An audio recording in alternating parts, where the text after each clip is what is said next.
DJDUBL.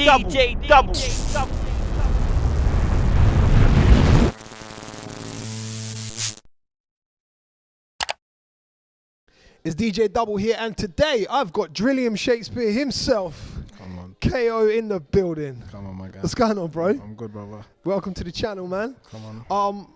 This one's a good one for me because over the last year, you've been the most requested artist for me to bring in. I always ask the people watching who they want on, and KO has been the most requested name over the last 12 months. That's mad, that's mad. So we're finally here giving the fans what they want, man. Have you done many interviews? No, not like interviews, but I've done like a couple and one extra, like Snoochie and that, but Yeah. not like. Is this the first YouTube one? Yeah. There we go, another exclusive as well. So, from Homerton, East London, for the outsiders that don't know where it is. Were you born and raised there? Yeah. Okay, so tell me about like growing up in Homerton. Set the scene.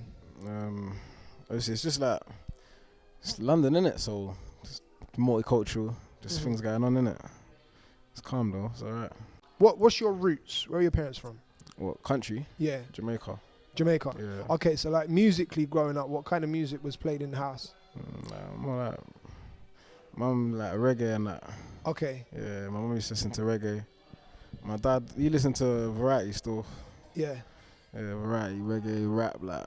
Was there any old musicians rap, like. or any artists in your family? No, but they're always in like the entertainment side, like. Right, okay. Like, How so, like what kind of things? like clubs. You know like things like clubs and that, like they'll have involvement in that, like. Okay. But not like I don't think any actual artists or musicians know. What age did you actually like start to rap? What, properly, like? Yeah. Took it like. Obviously I done my first video in 2017 in April, but obviously I was rapping before that, innit? But not on YouTube and just friends, innit? Like. Just for fun. Yeah, on the just block. between friends. Yeah. I used to go studio as well, but I just didn't used to release anything. Like, just used to have it. Just to record. Yeah, literally. So what age was that? Like when did you first start actually recording? Probably like 16. Oh, okay. Yeah, probably like 16, something like that. Right. So then you came onto my radar like towards the end of 2017. Okay, yeah. And obviously, has it felt like a quick come up for you to where you've come, or has it felt like a bit of a hard graft? No, it feels like, obviously I don't know. I feel like I started good, innit? And I just try to keep it going, innit? Like, I don't know, man, because it's me. I don't really see it. I'm just cutting through. Like, You've just always been there, yeah. I'm just doing what I'm doing, innit? Was it always the goal to be like a drill artist, or did that kind of just happen like product of your environment? Yeah. Obviously, that's the drill artist thing. That's the music that was going on in it. So that's what was rapping. But before people was doing drill in UK, like when I was just rapping for fun and that, just rap like normal rap. But then obviously drill was the first thing I released, innit? Yeah. And of course, like East London in the past is very prominent for like grime as well. Have you ever spat on like grime? Yeah, back when I was young though, man. That's playground days, yeah. That's young. That's young still. What does KO stand for? It's not even a meaning like that, you know. But obviously now it's become like a punchline thing. But at the start, it was I didn't really have a name, like I didn't really do tag names in it. But I didn't want my real name out there for rap. So. Is it initials? Or it's it's not even initials. Just whatever you came up with. The first one's an initial, innit? The K, but it's just a name, literally. But obviously now it works, innit? Car punchlines and that, wordplay, whatever. So KO makes sense, innit? Yeah. Get what I mean? Most definitely, man. Like your music and the bars and the way you structure things, it's a lot more intelligent than a lot of the other drill that's out there. So in terms of education, were you good in school? Like, did you do well? Yeah, I done well still. After school, did you go to college or anything like that? Yeah, I went college. What did you study? What did I do? Nothing to do with music. Nothing to do with music? No, business. You study English or anything like that? No Just English. because the way you articulate yourself, innit? It's like I say, everything. English, no music. Huh? English, I got a GCSE, I got a B. Yeah. Yeah, so it weren't an A thing or none of that like people think. B's still alright though. Yeah, it's alright. No, I done well on other subjects though. Like I weren't bad still. I was smart still. Yeah. Like, and that comes across in the music, man. Definitely. Yeah. Like a lot of the fans, when I'm looking through the comments and stuff, a lot of the people are saying you're the best in drill. Yeah. Like, do you agree with that? Personally, no. But obviously, I don't know, man. I'm up there. Yeah. Definitely up there. Yeah. Who else would you put up there? Who's in the top ranks for you? Obviously, Heady's definitely up there. Okay. That's if people are still counting a minute. Mm-hmm. Digger's definitely up there. But yeah, I don't know. That's like really, yeah. Other than that. TSM, the mixtape, dropped in 2018. Yeah. Like that was definitely a milestone for you because a lot of people like it was just a very, very solid project, and it kind of put you out there and made a lot of people pay attention to you as a solo artist. You know what I mean? As a part instead of part of a crew. Like this is your solo project. Like, did that mixtape go further than you expected, or like what were your expectations when you put it out? I didn't really have an expectation because the first one, innit? But obviously, I just wanted to get one out there, so got it done. But it definitely was a mad push though. Like man, seen a lot more reception since then. So yeah.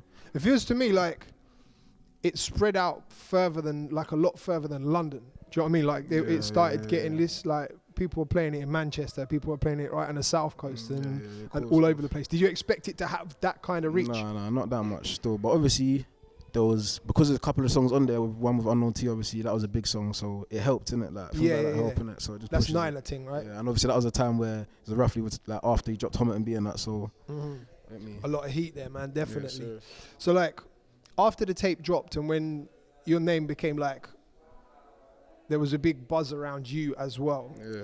You went to jail quite shortly after the tape dropped, right? Jail. Yeah. So like your mind state when you went to jail, what was going through your head at the time when you're now at a point where things are starting to really bust in music? It's just disappointing, innit? It's just disappointing still. Like, obviously it was going well and you just have to take a break, innit? But it weren't too long anyway, but... Yeah. You know what I mean? Were you able to write when you was in jail? No, you know, everyone asked me this. I didn't write a word, like... No. Literally, not a word. I find like a lot of artists, it's one or the other. Do you know what I mean? Some people were like, yeah, they got writing, but... because of what goes on in there, they don't want to put it out because it's just dark, horrible music and that, and others are just like, no, they can't. I didn't write a word. Like, I know some people come out of books and that. I didn't write not a word. Yeah. So you came out, as soon as you came out of jail, you dropped Still. Yeah. That was the first one, right? Yeah. So did you have that written before you went away? Yeah, that was before I went to jail. Okay, but it was like half of it, like I didn't finish it. Right. So I just finished like the second verse when I come out, then just dropped the video.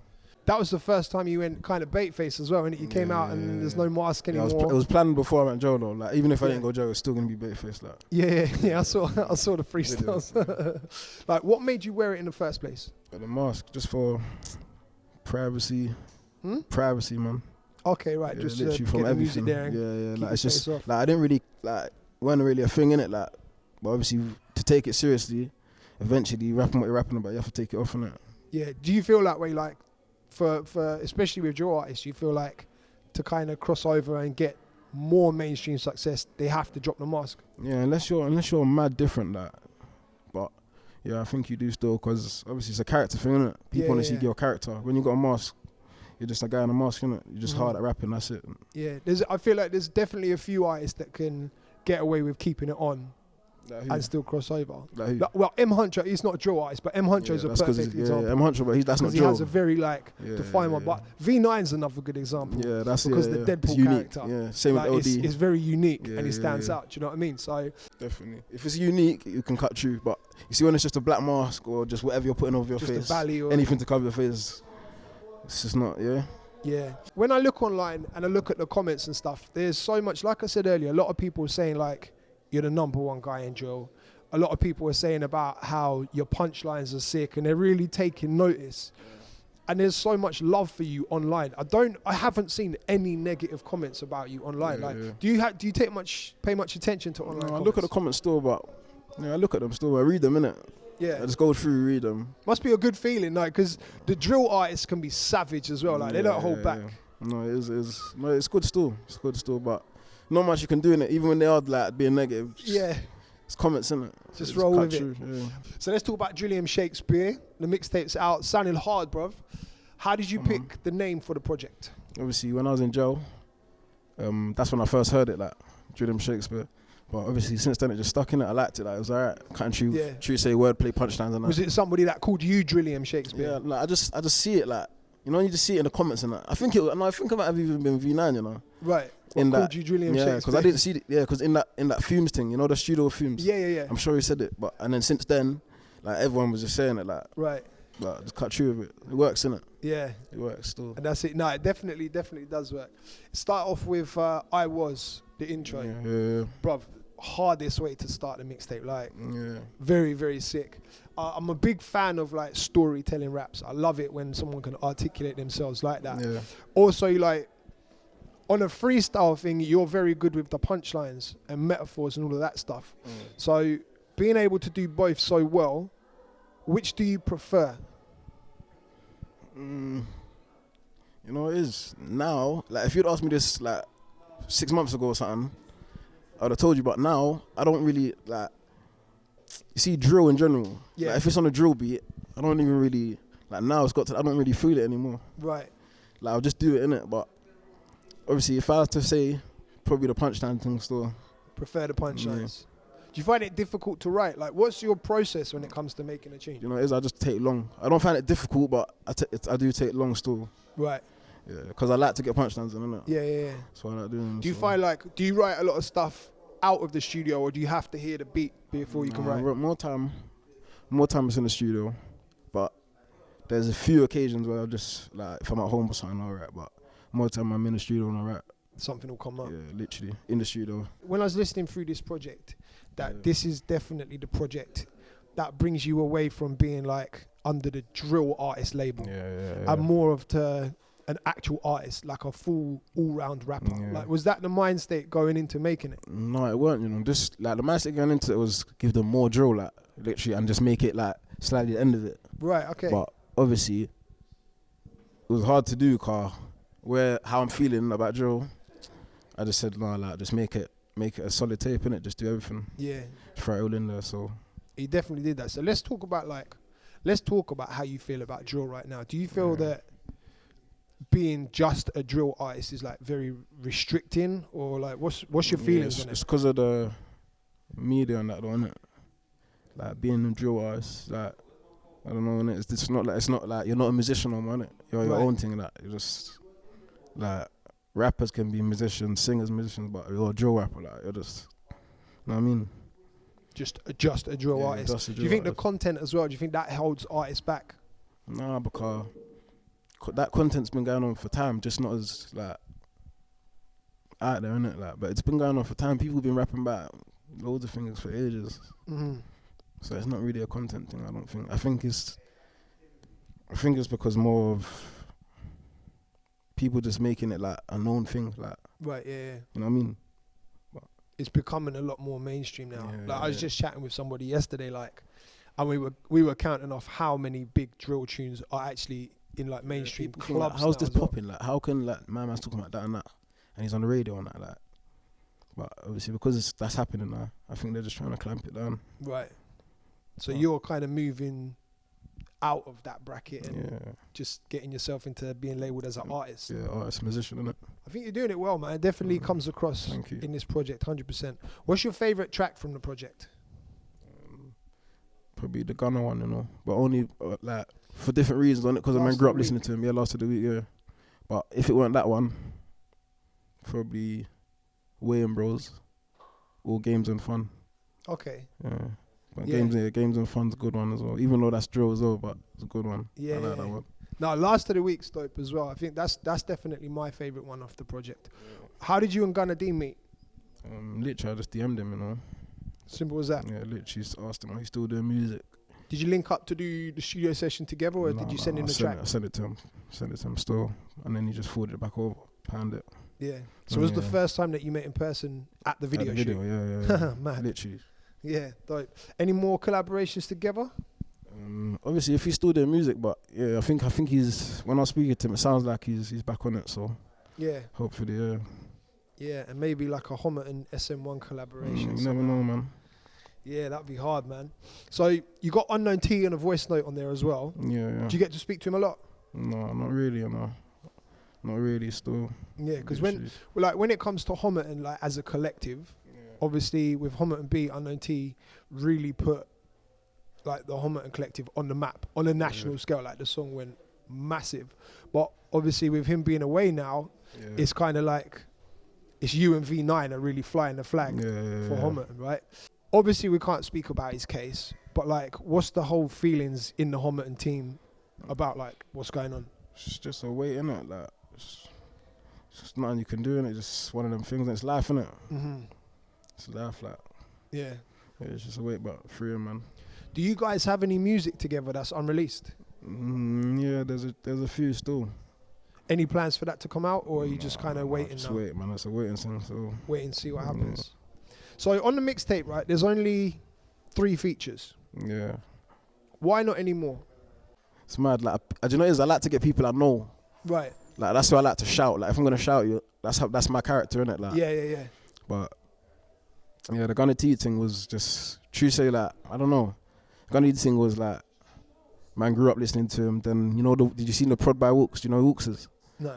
Wooks is it's a YouTube like a YouTube actor, but he makes beats as well, innit? Right. Okay. Obviously, he's done one little sketch of me and Gunna D rapping together, and I thought, alright, like.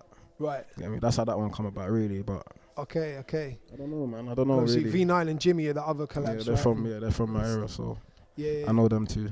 But yeah, man.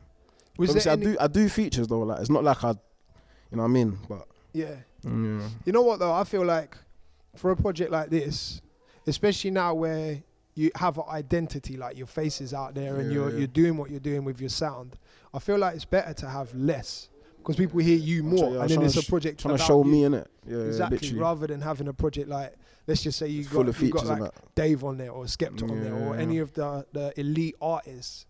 It's going to become about them, whereas it's about you. Do you know what I mean? Of course. If you could have anybody, dead or alive, on a track, who would it be?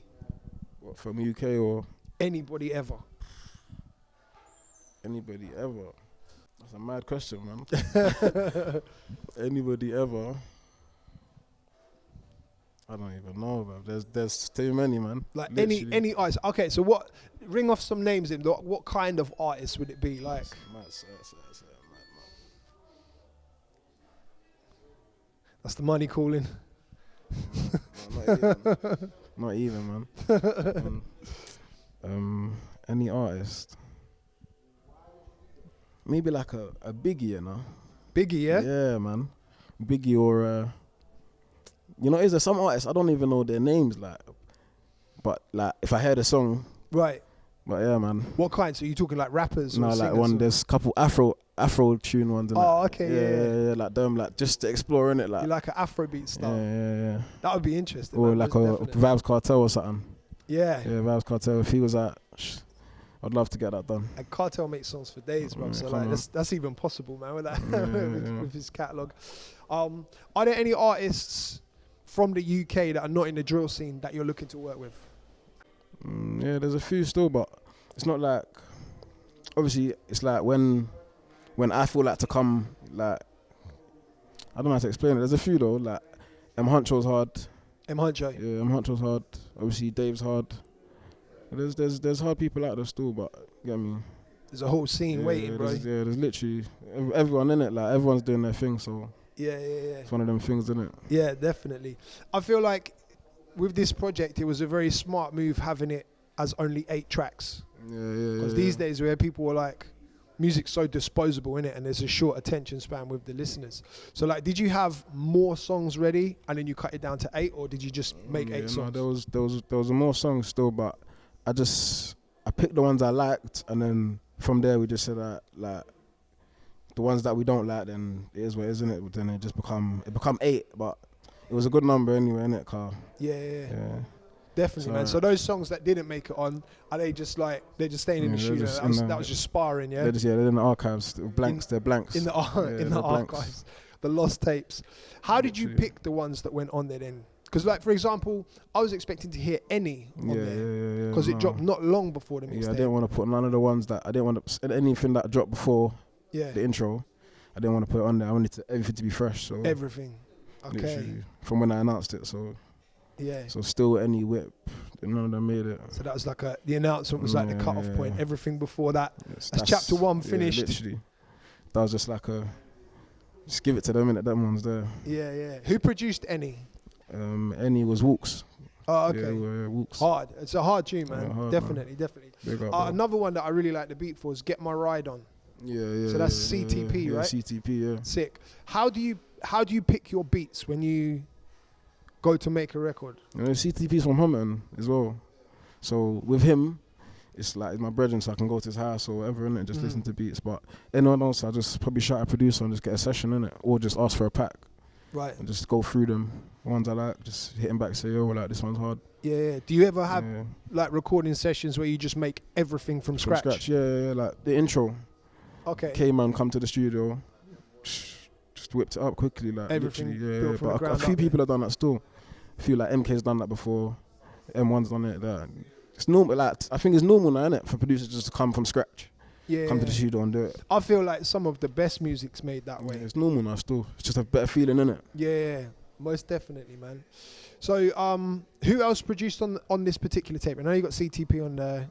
Get My Ride On. Yeah, I had Nats. Nats got tracks on Wait, Wayne I Bros. Was, right? You know, he made Wayne Bros. Oh, okay. And K-Man made I Was.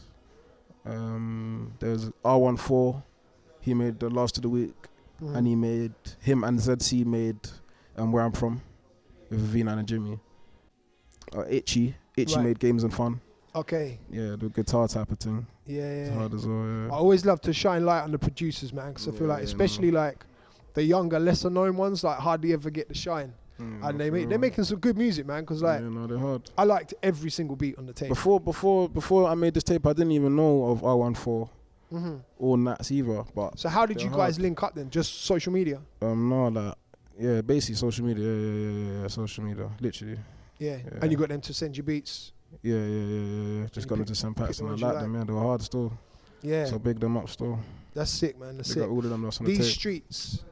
Yeah. Like, it's a very good ending to the tape. Yeah. But it's obviously, it's a very deep way to end the tape as well. Why do you think, in your perspective, why is it so difficult for artists to get out of the street life and do music as the full-time job? Because sometimes music doesn't pay like a full-time job. So you're putting full-time into it and you're not even making any money like that. So obviously, people find a way, innit? Yeah. It's just. Do you think it's purely that's just the cash flow? Yeah, obviously. It's not all cash flow. Some of it's just problems, innit? Other situations, innit? Like to get people in trouble, innit? But that's how it goes, innit? Do you think it's possible, like, for everyone to make it out of the streets and do music if they want to, or do you think it's like only the best make it through? Obviously, it's. I don't know, man. That's a mad. I don't know how to answer that, cause I ain't even there, innit? So yeah, I find out, innit? But for you, like, you're a perfect example because I feel like you're right in the middle right now. You got like a very good fan base. The way I see it, you're in a position where somebody that might be making the transition, this might be the hardest time because you've got the fan base there, you've got the music that bangs, but you've not been signed yet. You're not like considered an elite artist yet. I mean, like the top ranking, doing all the tours and stuff. So you're in that like very, very difficult space. So I feel like you're the perfect person to answer that kind of question. Like, if it's something that everyone obviously, if it's something you want to do, like music, you're trying to take it seriously, then obviously you can't let things get in the way of it, innit? You just got to do you, innit? But obviously everyone makes their own decisions, innit? So for me, it might be one thing. Other people might be different, innit? Yeah. Literally. But I'm glad to see that it's working for you, man. Yeah, come on, man. Definitely you guys pulled up in the range, so I'm glad to see it's working, bro. Drilliam Shakespeare PRS is coming in. What do you think, what's happening for you next? Like, now the tape's out, what's the plan? More music. More music? Yeah, literally, like, I'm like, soon as, like, this was just a little, like, not a little, but, like, it was there for, innit? Like, it was there to have, innit? Like, yeah. So it's more music, just gonna start exploring still different genres, all of that. Just finding your way around. Man. Literally more music. You've released 2 videos from this one. Is it just the 2 videos? Yeah, I was on Last of the Week, Yeah, is there any more coming? Yeah, there will be still. All shot already? No. Still in the process. Do you know which ones they're gonna do? I do, but yeah. You're not saying? Yeah. Find out soon. They'll find out when it drops. Yeah, man. So like, what do you think the future of UK drill looks like, or sounds like, I should say? Do you think it's gonna, is it out of place now where it's kind of like peaking, or do you think it's gonna evolve and just get even bigger? I feel like honestly, I feel like it's peaking, but I would love for it to evolve still, like, and just something new happens within drill, like. But obviously, real into like how I feel personally, I feel like it's peaking still. It's starting to reach the top, yeah. and obviously, I guess that's why you're looking to just expand explore. what you do. Obviously, man, I still do drill, but just do more things in it, not only drill, like. Yeah. I think that makes sense though. Like for me, I prefer it when an artist is like that way. Yeah, shows versatility. You know what I mean? Like K-Trap's a really good example. Yeah, because he's hard what he's doing, he's now exploring different tempos and different sounds. Yeah, of course. And, No, he's hard still. doing it very well, man. Did you ever realize when you started, like way back when, rapping on grime in the playground? Yeah. Did you ever think like this could potentially be like a career? Nah, never. Not until Mad About Bars. Mad About Bars. Yeah, even when I dropped like that. You've done one or two? No, one. You've only done one? 2017. Yeah. That was where I picked up on you. Yeah. Shouts to Kenny, man, definitely. Big up Kenny, man. I mixtape man, that's but not until then. Like when I saw the reception, that's when I said, right, like, it's alright, innit? Was that your first freestyle? Yeah. Like I done like that and Rolling Round before that. Huh? I done like that and Rolling Round. Right, okay. That's the two tunes I dropped before that, but then Mad About Bars come. Yeah, but in terms of freestyles, so that was really like that was the first freestyle, innit? Yeah, if there was one freestyle that you could point people to be like, check out this KO freestyle, which one would it be? It would be Mad About Bars. The Mad About Bars. 100%. Where it all began. 100%. Yeah, sick. 100. So 2020 is just around the corner. Yeah. What are you going to do? Because this year's been a progressive year for you. Obviously, you started the year in April, but the tape's out. Things are building, the views are coming in, Spotify is bubbling. Yeah. How are you going to make sure 2020 is better than 2019? Just explore, man, and just literally just try to give as much good music as possible, man. Yeah. Yeah, literally. That's what counts, innit? So let's get some live shows out there as well. Yeah, of course. Hopefully. Yes. Hopefully it's going off the shows. But I think that comes to the music, man. I think you got to have the right songs to have good shows, innit? But yeah, man. So that's what you're looking at working on, just getting the music. Literally. I like that mentality, man, not just kind of rushing into it. No, that, like, obviously it's a thing, but it don't really, like, to me right now, but it's timing, innit? All timing, still I just take my time. Sick. Well, hopefully, let's do this again when the music's out. Yeah, of course. 2020, the KO Homerton interview. Yeah, big one. Yes, be even bigger. Nice, man. Thank you for passing through. DJ Double here with KO.